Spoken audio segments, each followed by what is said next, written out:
2020년 마지막 주일입니다. 서운함, 안타까움, 아쉬움, 여러 가지 단어들로 우리의 마음을 표현할 수 있을 것 같습니다. 어느 해보다도 그 어떤 시간들보다도 참 복잡하고 힘들었던 그런 기억이 남을 수밖에 없는 2020년이 아니었는가 생각을 합니다. 국가적으로, 전 세계적으로, 우리 교회적으로도, 또 개인적으로도 많은 일들이 있었고 마음을 졸였던 시간들, 물론 며칠 남아 있습니다. 목요일까지, 목요일 밤에 11시에 우리 송구 영신 예배를 드립니다. 주일 예배처럼 송구 영신 예배를 드리고 새해를 맞이하게 되는데, 주일로서는 오늘이 마지막 주일 예배가 됩니다. 참 많은 일들이 있었지요.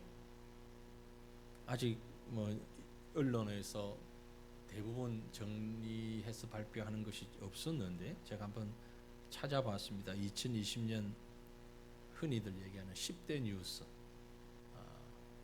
이제 곧 다른 언론에서도 나오겠지만 좀 일찍 10대 뉴스를 뽑아놓은 한 언론 뉴스원이라는 그 인터넷 신문 보면서 금년 우리나라 10대 뉴스를 이렇게 선정을 했더라고요. 개인적으로 동의 안 할 수도 있지만 이 언론사에서 추린 10대 뉴스가 1번은 모두가 다 예상하시겠지만 코로나, 평범했던 우리 일상이 완전히 무너지고 통째로 바꾸어놓은 코로나, 전 국민에게 재난지원금이 지급된 건 역사상 처음이라 그러죠. 우리는 그런 시대를 지금 지났습니다. 또 두 번째는 총선으로 여당의 기록적인 압승, 야당의 참패. 세 번째는 추미애 법무장관과 윤석열 검찰총장의 사상 초유의 충돌.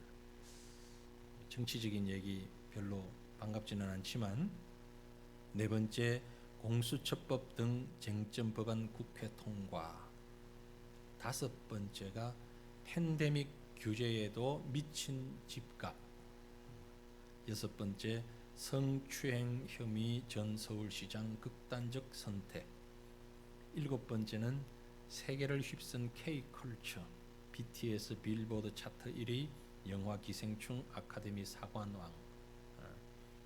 여덟 번째는 기후변화가 만든 역대 최장기간 장마. 우리 예배당 건축 공사하려고 그러니까 2달 꼬박 넘게 비가 왔습니다. 그래서 지금 우리 예배당 입당이 이렇게 늦어지고 있는 이유 중에 하나죠. 그러지 않았다면 사실 지금쯤은 입당 준비 정신없을 텐데 늦어져 버렸습니다. 아홉 번째는 북한 공동연락사무소 폭파, 공무원 피격, 냉랭해진 남북 관계를 아홉 번째로 꼽았고, 열 번째는 삼성 이건희 회장 별세. 이게 뉴스원이라는 언론에서 뽑은 국내 10대 뉴스. 세계 10대 뉴스는 뭔가 전 세계적으로. 이것도 역시 첫 번째는 코비드19, 코로나19 팬데믹 상황. 두 번째는 바이든 미국 대통령 당선. 세 번째 일본 아베 총리 퇴임, 스가 내각 출범. 네 번째 미중 갈등. 다섯 번째 미국의 흑인 조지 플로이드 죽음으로 흑인 시위. 여섯 번째 도쿄 올림픽 사상 첫 연기. 일곱 번째 영국의 EU 탈퇴 결정. 여덟 번째는 이란 솔레이마니 사령관 핵과학자 파크리자대 암살 사건. 아홉 번째 코로나 확산으로 대공황 이후 최대 경기 침체. 그리고 열 번째 기후 위기로 자연재해 확대, 인류에게 최대 위협. 이런 것을 세계의 10대 뉴스를 뽑았습니다. 제가 이것을 인용해서 말씀드리는 이유는 자세히 살펴보니까 국내 10대 뉴스든 세계 10대 뉴스든 2020년에 일어났던 굵직굵직한 사건 사고들 모두가 걱정스럽고 슬픈 소식밖에 없다는 거죠. 즐겁고 희망된 소식은 한두 개. 그 이외에는 다 좋지 못한 그런 일들이었습니다. 뭐 세상에서 사람들이 살아가는 것이 기쁨의 소식, 슬픔의 소식 다 있기 마련이지만 그 중에도 슬픈 소식, 힘든 일들이 뉴스거리가 되긴 하지요. 그렇다 할지라도 참 힘든 한 해였구나 하는 것을 깨닫게 됩니다. 자, 여러분은 어떻습니까? 여러분 개인적으로 금년 한 해 어떤 일들이 참 중요한 일들로 지나갔습니까? 돌아보면 지난 1년 동안 우리 곁을 떠난 분들도 계시고 또 새롭게 만난 분들도 계십니다. 잃어버린 것도 있고 얻은 것도 있고 있다가 없어진 것도 있고 새로 생긴 것도 있습니다. 지난 1년 동안 참 많이 변했죠. 많이 변했습니다. 나도 변하고 내 주변도 변하고 상황도 변하고 예상했던 일들도 있고 전혀 예상하지 못했던 일들도 있고 이런 과정 속에서 2020년이 지나갑니다. 그리고 이제 며칠 있으면 새해를 맞게 됩니다. 여러분, 수많은 것들이 변해가는데 하지만 시간이 아무리 지나가도 변치 않는 분이 있습니다. 바로 우리 하나님. 하나님은 어제나 오늘이나 내일이나 영원토록 변함없으신 하나님이신 것을 믿으시길 바랍니다. 우리가 믿는 하나님은 그런 분입니다. 오늘 우리는 금년의 마지막 주일을 지나가면서 한 해 동안의 우리의 시간들을 정리하면서 한 해 동안 하나님이 인도하신 그 손길을 한번 되새겨 볼 수 있기를 원합니다. 마지막 주일 말씀을 어떤 것으로 함께 나눌까 몇 주 전부터 생각을 하면서 제 머리에 스친 것이 제 가슴에 새겼던 말이 광야라는 단어였습니다. 2020년은 우리 민족에게도 광야 같은 시간이었습니다. 어쩌면 전 세계적으로 광야 같은 시간이었고요. 여러 직종, 여러 분야에서 있는 사람들이 다 광야 같은 시간을 지났습니다. 우리 교회적으로도 물론 지난 한 3년 반, 이미 3년 반을 지나가는데 우리가 이 임시 예배 초소로 와서 광야 생활 이제 거의 끝이 보이는 그런 때를 지나가는 와중에 금년은 정말 광야 중에도 광야 같은 시간이었습니다. 수십 년 신앙생활을 해오신 분들 2020년처럼 예배의 규제를 많이 받았던 적이 또 있습니까? 물론 6.25 전쟁 그것을 경험하신 분들은 어떠실는지 모르겠습니다만은 아마 지금 그 6.25 전쟁을 경험하신 분들도 오래전에 어린 시절이었기 때문에 기억이 날 수도 있고 안 날 수도 있고 몇몇 분들만 그 이후로 이렇게 우리가 예배에 모이는 것에 규제를 받고 숫자를 세가면서 뒤에 안내하는 분이 숫자를 세가면서 들어가셔도 됩니다. 아니 들어오시면 안 됩니다. 다른 곳으로 가셔야 됩니다. 이렇게 하며 예배를 드렸던 적이 또 있는가? 영상 예배라고 하는 것은 그저 병원에 입원을 했거나 먼 거리에 출장을 가셨거나 어쩔 수 없는 상황에서 예배를 드릴 때나 사용하던 것이 영상 예배였는데 이제는 이 영상 예배가 아주 익숙해지면서 그것이 옳다 그러다 논쟁하는 가운데서도 우리는 이미 익숙해졌고 오늘도 현장에 계시는 보다 몇 배 되시는 분들이 지금 영상으로 이 예배에 동참하고 계십니다. 이랬던 적이 없습니다. 그래서 이 시간들을 아마 광야라고 이야기해도 무리가 아니라 하는 생각이 듭니다. 오늘 우리가 읽었던 본문 말씀을 한번 보시면은 이스라엘 백성이 광야 생활 40년을 마치면서 약속의 땅 가나안 땅을 바로 눈앞에 두고서 이제 저 땅에 들어가면 우리가 어쩌해야 하는가를 말씀하고 있는 내용입니다. 그런데 그들 앞에 놓여져 있는 가나안 땅은 그리 호락호락한 곳은 아니었습니다. 이미 사람들이 살고 있었고요. 그 가나안에 들어가기 위해서는 요단강이라고 하는 큰 강을 건너가야 했고 강을 건너자마자 그곳에 여리고 성이라고 하는 큰 성이 버티고 있었고, 그곳에는 철병거로 무장한 군사들이 그 땅에 진을 치고 있는 상황이었습니다. 그 상황에서 이스라엘 백성들은 40년 광야 생활에 지쳐 있는 몸을 이끌고 지금 그 가나안 땅으로 들어가야 하는 이런 시점에 놓여 있는 것입니다. 오늘 본문 말씀의 핵심적인 내용은 그렇습니다. 앞으로 다가오게 되는 시간은 적어도 지난 시간보다는 그래도 나은, 광야보다는 나은 약속의 땅에 들어가게 될 터인데, 그곳에 들어가서 이런 일 저런 일 수많은 일들이 기다리고 있고 그 일들을 경험해야 되는데, 그때마다 이스라엘 백성들의 가슴 속에 무엇을 간직해야 하는가? 바로 광야의 시간들, 광야에서의 시간들을 기억하며 생각하고 간직하라는 말씀입니다. 특별히 우리 새과천 교회에게 주어진 2021년도는 적어도 지난 2020년과는 많은 것들이 상황이 달라질 것입니다. 일단 우리 예배 처소가 분명히 달라질 것입니다. 아주 특별한 일이 아니라면 이제 다가오는 2021년의 봄에는 우리가 새로운 예배당 가게 됩니다. 지금 이곳에 3년을 넘게 지나면서 얼마나 많은 불편함이 있었습니까? 공간도 좁고, 특별히 본당에서 주중에는 예배를 모일 수 없는, 새벽 기도를 제하고는 수요 예배도 여기 모이지 못하고, 금요 기도에도 시간을 늦추어서 겨우 약속을 해서 9시 20분 돼서 소리가 나도록, 그 이전에는 소리 나는 것 자체를 아주 눈치를 봐야 되는 이런 상황이었어요. 대외적인 모임이나 행사는 일찍 가지지를 못하고 이렇게 우리 시간들을 지나왔습니다. 구청 교육실도 좁은 곳에서 서로 방음이 안 되고, 너무 좁아서 식당도 없고 어떤 움직일 수 있는 여지가 너무 적은 그런 공간에서의 일들을 지내왔습니다. 혹 우리 성도들 가운데는 이게 무슨 광야냐? 이 정도면 좋지. 긍정적으로 말씀하시는 분도 계신데, 맞습니다. 감사한 일이죠. 이보다 더 적은 공간이었다면 어찌했겠습니까? 하지만 또 우리 전체적으로 보면 많이 어려움이 있었습니다.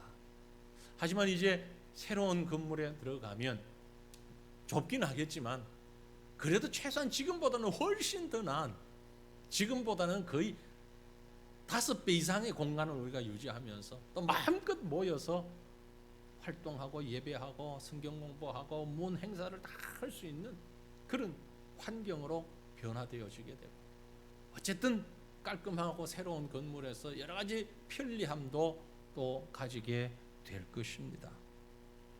그렇다면 금년 한 해를 지나가면서 새로운 시간을 준비하면서 우리 가슴에 꼭 잊지 말고 새겨야 할 것이 무엇인가?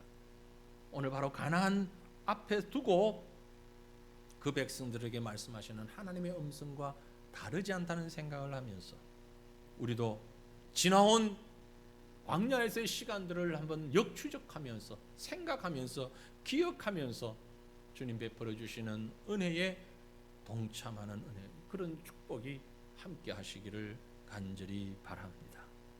여러분, 광야는 어떤 곳입니까? 무엇을 기억해야 합니까? 먼저 광야는 하나님이 우리의, 저와 여러분의 믿음을 확인하시는 곳이 광야라는 것을 이 시간 말씀드리고 싶습니다. 하나님이 우리에게 왜 광야를 주셨는가? 광야의 시간이 우리에게는 어떤 의미가 있는가? 우리 믿음을 확인하십니다. 아니, 성숙시키십니다. 본문 2절 말씀을 보면, 내 하나님 여호와께서 이 40년 동안에 내게 광야길을 걷게 하신 것을 기억하라.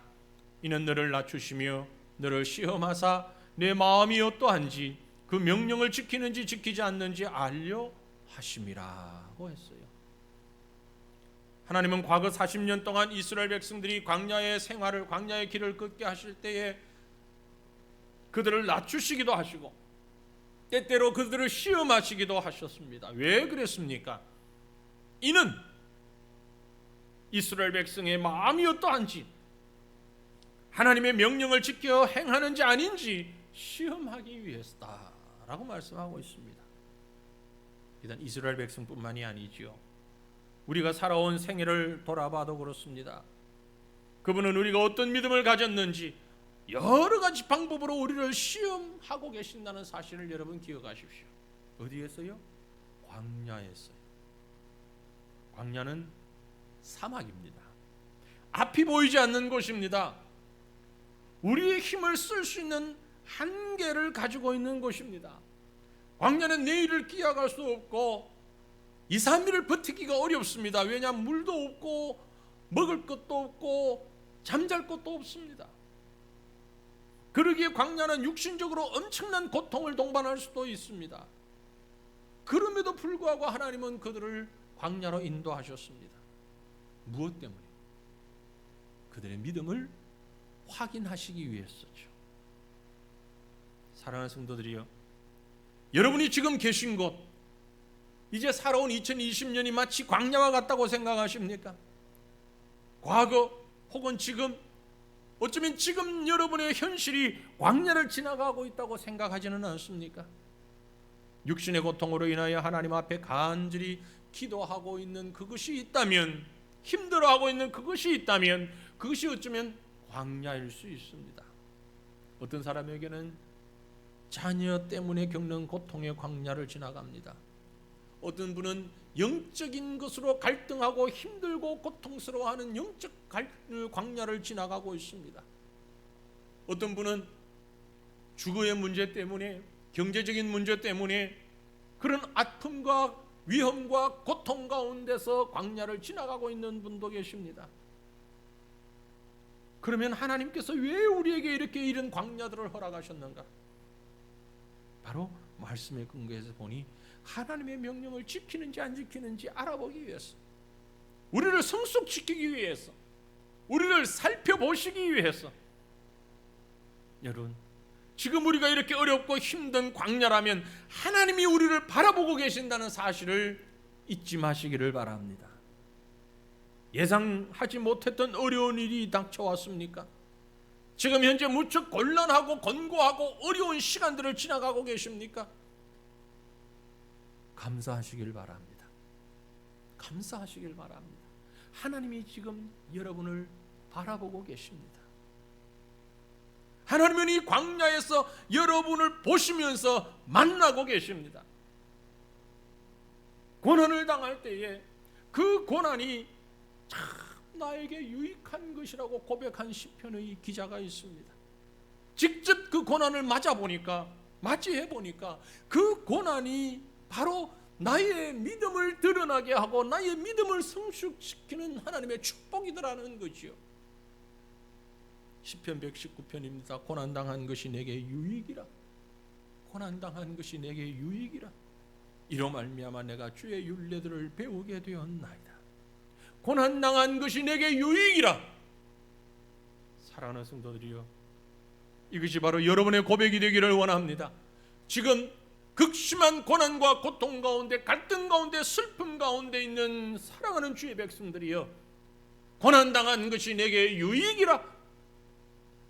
여러분의 입술의 고백이, 여러분의 심령의 고백이 되기를 간절히 바랍니다. 시험이 시험인 줄 알고 치르면 그 시험은 승려의 과정이고 행복의 디딤돌이 됩니다. 하지만 시험이 시험인 줄을 모르고 치르면 그것은 불행과 고통일 뿐입니다. 광야 같은 시험이 여러분에게 승리며 행복의 시작점이 되시기를 주님 이름으로 축원합니다.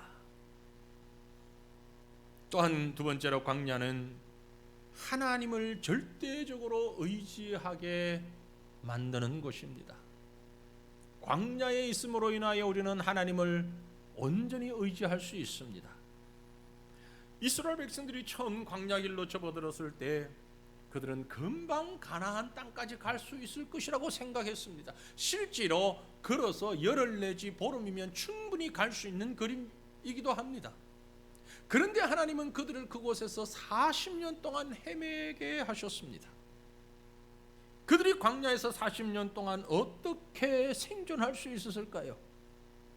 이미 말씀드린 대로 광야는 정상적인 방법으로 사람이 생존할 수 없는 곳입니다.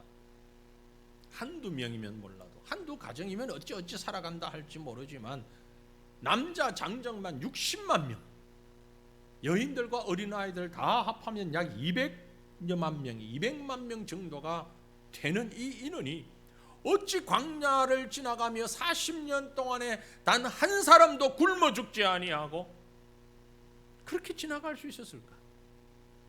그것은 바로 절대적으로 하나님만 의지했기 때문입니다. 하나님은 그것을 훈련시키셨던 것입니다. 이것은 오늘날 우리에게도 다르지 않습니다. 여러분, 매일매일 삶이 하나님이 나에게 베풀어 주신 은혜가 아니라면, 하나님이 우리를 돌보시고 지키지 아니하신다면 우리의 인생은 이 땅에서 살아갈 방법이 없습니다. 하나님이 주시는 생명의 만나 반석을 쳐서 생수를 쏟아내어 부어 주시지 않는다면 우리는 죽을 수밖에 없어요. 지난 한 해 동안 베풀어 주신 그 은혜를 한번 기억해 보십시오. 우리 생명을 지켜주셔서 그 위험한 아찔한 상황들이 얼마나 많이 지나갔습니까?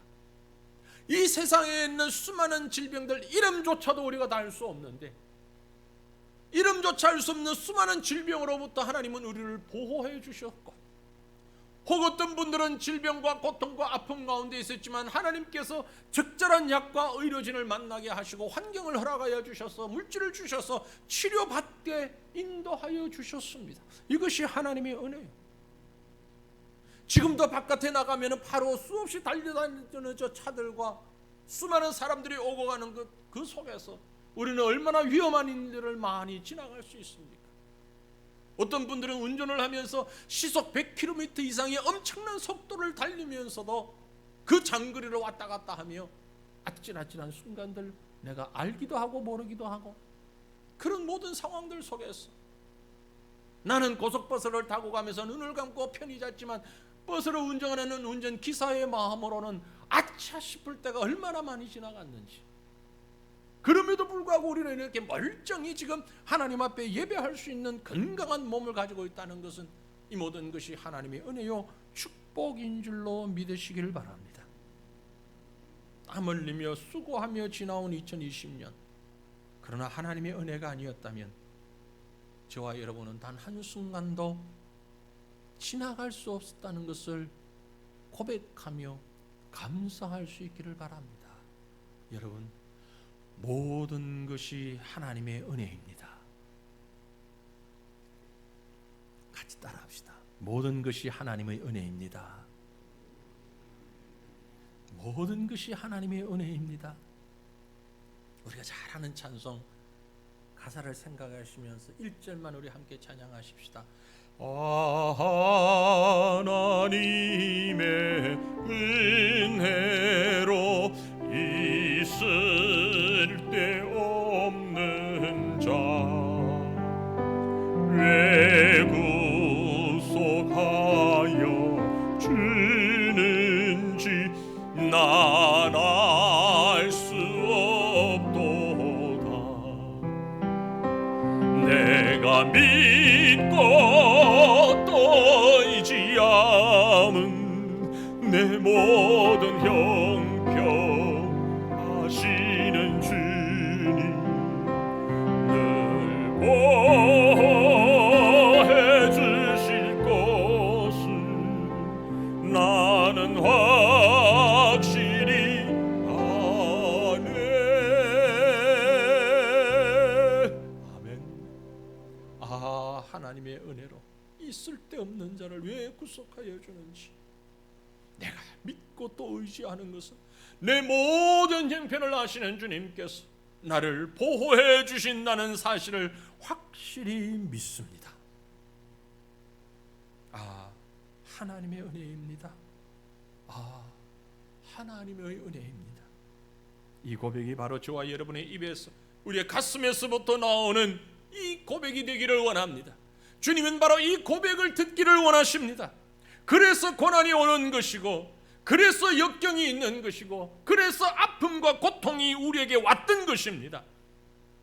만약에 이런 아픔이, 이런 고통이 없었더라면 우리는 교만하게 말할 겁니다.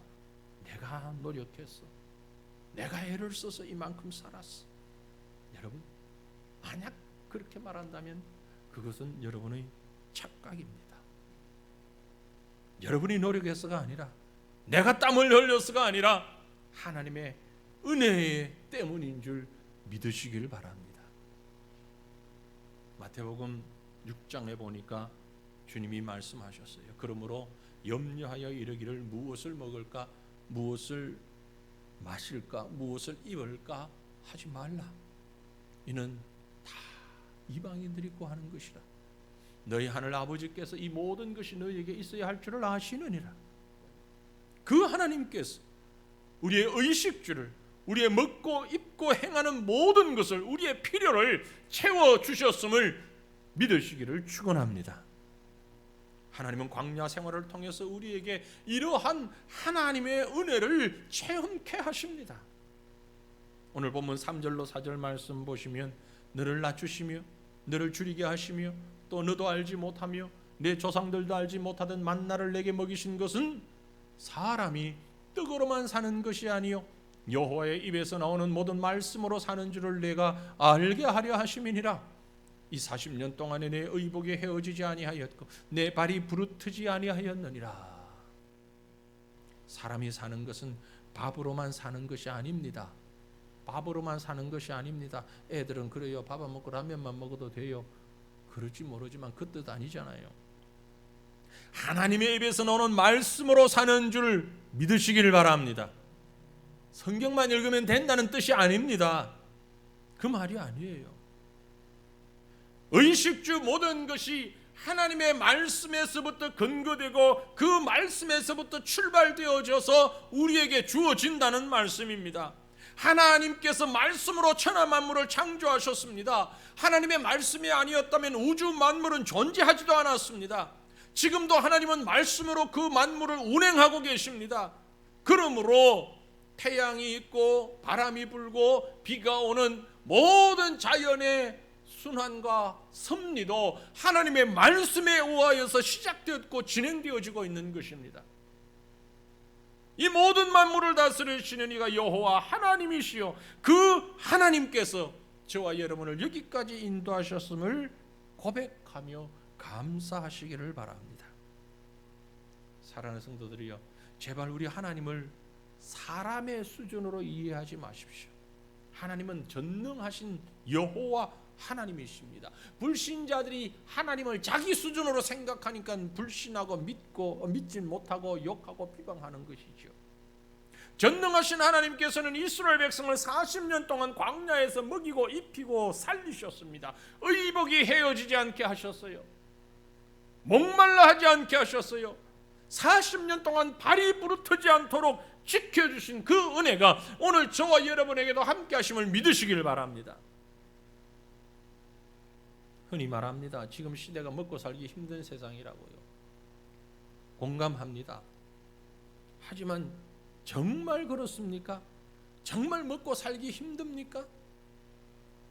우리 욕심 때문은 아니고요. 상대적으로 비교해보니 상대적으로 내가 좀 덜 가졌고 상대적으로 힘든다는 것 때문이 아닙니까? 사실 우리 의식주 문제는 대부분 해결해 가며 살고 있지 않습니까?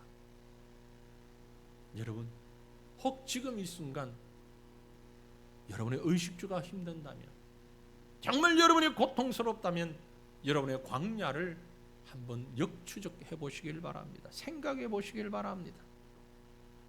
하나님이 결코 우리를 떠나신 적이 있으십니까? 버려두신 적이 있으십니까? 마찬가지로 그 하나님께서 앞으로 우리의 시간들 속에서도 함께 하실 줄 믿으시길 바랍니다. 하나님은 자기 백성들을, 자기 일꾼들을 결코 버려두지 아니하십니다. 까마귀를 통해서라도, 과부의 손길을 통해서라도 먹이시고 입히시는 하나님, 오늘도 바로 저와 여러분의 하나님이신 것을 믿으시기를 주님 이름으로 축원합니다. 마지막으로 광야는 자식을 징계하듯 자기 백성을 징계하시는 곳입니다. 저와 여러분이 징계받을 수 있습니다. 본문 5절 6절 말씀을 보면 너는 사람이 그 아들을 징계함같이 내 하나님 여호와께서 너를 징계하시는 줄 마음에 생각하고 내 하나님 여호와의 명령을 지켜 그의 길을 따라가며 그를 경외할지니라고 했습니다.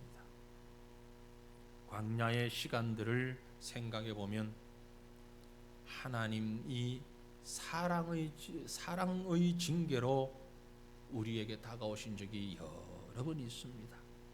여러분, 하나님의 징계는 단순한 심판이 아닙니다. 그것은 사랑입니다. 하나님의 사랑을 성경에서 찾아보면 여러 가지 모양으로 그 사랑이 나타나죠. 때로는 용서하시고, 때로는 용납하시고, 때로는 안아주시고, 오늘 본문과 같이 신명기서에서 보면 때로는 채찍질 하시면서 우리에게 사랑을 베푸십니다. 왜요? 왜 그러실까요? 저와 여러분은 하나님의 자녀이기 때문에 그렇습니다. 중국에서 전해 내려오는 얘기가 있습니다. 종교적인 접근이 아니고 그저 역사적으로 공자라고 하는 사람이 한 사람의 특출난 인물이었으니까 그 공자가 한 번은 제자들을 데리고 길을 가는데 길 한복판에서 아이 하나가 쭈그려 앉아서 응가하고 있는 겁니다. 지금 큰일을 보고 있는 거예요. 그 공자가 제자들과 함께 길을 가다가 길을 막고서 그 일을 하는 꼬맹이를 보고 아무 말도 하지 않고 옆으로 비켜서 돌아서 지나갔습니다. 조금 더 가다 보니까 그날따라 또 다른 녀석 하나가 길에 앉아 응가를 하는데 이놈은 담벽에 붙어 앉아가지고 큰일을 보고 있는 겁니다. 그걸 보고 공자가 대뜸 큰 소리를 치면서 내 이놈! 너 거기서 뭐 하는 것이냐? 사람이 그렇게 해주고 되겠느냐? 혼을 내는 거예요. 아이가 당황해서 허겁지겁 바지를 끌어올리면서 도망갑니다. 제자들이 가만히 보니까 아니 아까는 아무 말도 안 하고 그저 지나가시더니 반복되니까 화가 났나? 선생님 도대체 왜 아까는 조용히 지나가시더니 이번에는 그렇게 혼을 내십니까? 그랬더니 공자가 하는 말이 아까 그 녀석은 가르쳐도 안 될 놈이야. 양심이 없는 놈이야. 한가운데서 그러는 걸 보면. 그러나 이제 좀 전에 얘는 그래도 양심이 조금 남아있어서 한쪽 모퉁이에 치우쳤어 하는데 얘는 가르치면 될 놈이야. 그래서 야단을 쳤어.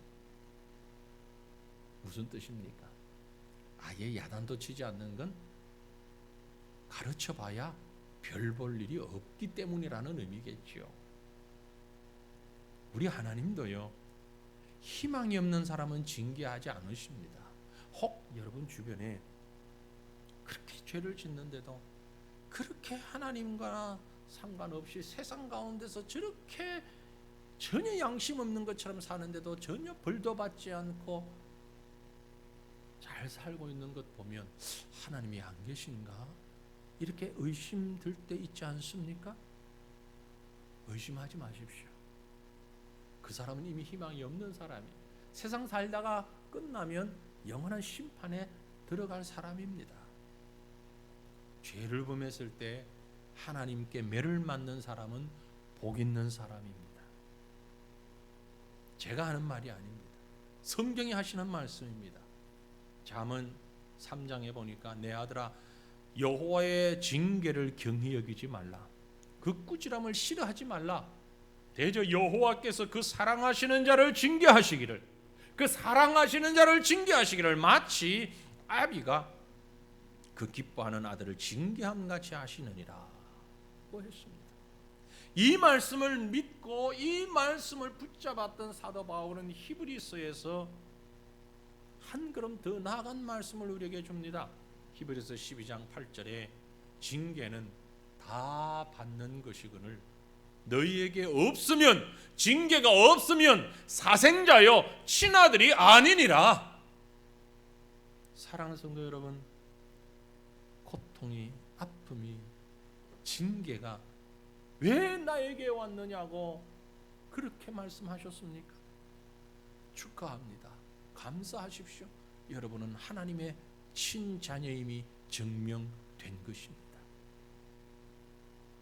마치 의사가 환자를 치료할 때에 그 병을 치료하기 위하여 쓴 약도 주고 아픈 수술도 하고 때로는 신체의 일부를 절단해서 제거하기까지 하시는데, 그것은 환자를 괴롭게 하기 위한 목적이 아닙니다. 잠시 아프고 괴롭고 힘들어도 더 큰 육체의 질병을 완전히 벗어나서 치료하기 위해서입니다. 그러므로 징계를 받았다면 그것이 하나님의 징계라면 여러분 극복하시며 감사하시며 찬양하시길 바랍니다.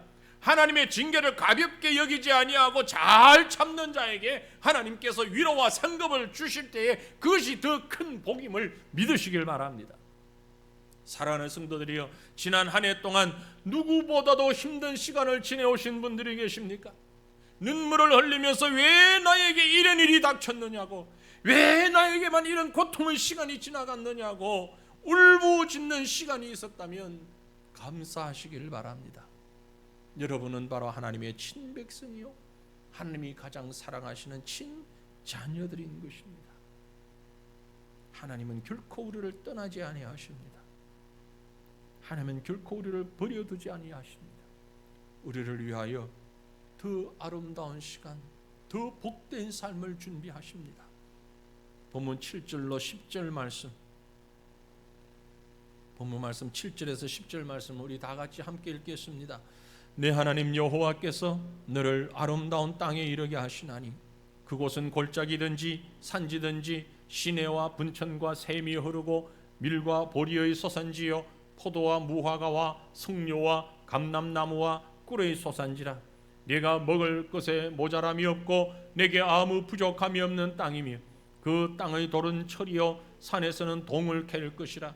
네가 먹어서 배부르고 내 하나님 여호와께서 옥토를 내게 주셨으므로 말미암아 그를 찬송하리라. 아멘. 사랑하는 성도들이여, 이제 앞으로 우리에게 주어지는 시간은, 우리에게 주어지는 모든 상황과 환경들은 광야를 지난 자들에게 참 아름다운 샘이요 아름다운 먹거리요 모자람이 없는 부족함이 없는 은혜의 시간들이 주어질 것입니다. 그날을 바라보며 감사하며 찬양할 수 있기를 바랍니다. 하나님의 명령에 순종하고 주님을 바라보고 주님을 깨닫고 주님의 베풀어 주신 그 손길을 바라보게 될 때에 이제 우리에게는 지난 시간들보다 훨씬 아름다운 복된 시간들이 약속되어져 있는 것입니다. 2020년 정말 한 번도 경험해보지 못했던 시간들이 많았습니다. 너무너무 힘들고 어려웠습니다. 하지만 하나님께서 이제 새해에는 이 모든 일들을 극복하고 이 광야 같은 시간들을 통과한 우리에게 더 큰 은혜와 복과 영광을, 풍요를 주실 줄로 믿습니다. 그 믿음을 가지고, 하지만 오늘을 잊어버리지 말고 오늘을 기억하면서 이 시간들이, 이 광야 같은 시간들이 우리에게 더 큰 은혜가 되고 우리에게 더 큰 믿음의 텃밭이 되고, 그래서 하나님을 더 가까이, 더 깊이, 더 온전히 하나님 의지하고 하나님의 손길을 바라보며 하나님과 동행하는 감사와 찬양과 은혜와 감격이 넘치는 그런 새로운 시간들을 맞이하는 복된 저와 여러분, 우리 모든 성도님들 되시기를 우리 주님의 이름으로 축원합니다. 우리 시간 함께 기도하겠습니다. 지나온 시간들을